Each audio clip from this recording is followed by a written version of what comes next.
Hi guys, welcome to the channel. In today's video, I'm going to show you how you can fix too many requests in ChatGPT. Before getting into this video, must subscribe to our YouTube channel and click on the bell icon.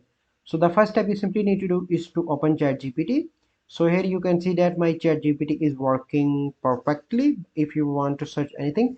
But if you are facing an issue of too many requests, then you simply need to open the click on you can search this website status.openai.com, and here you can see that all servers are working properly of AI of OpenAI.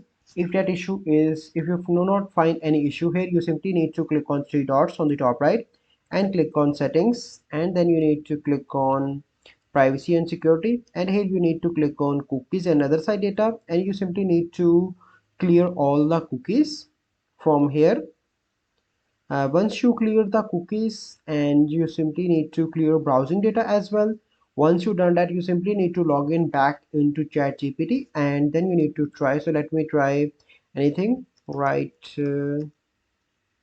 letter to principal of school. So here you can see that now ChatGPT is working properly. So this is a process by which you can fix too many request error in ChatGPT. I hope you find this video helpful. If you find this video helpful, must like this video, subscribe to our YouTube channel for future videos. We'll see you in the next video. Thank you. Have a good day.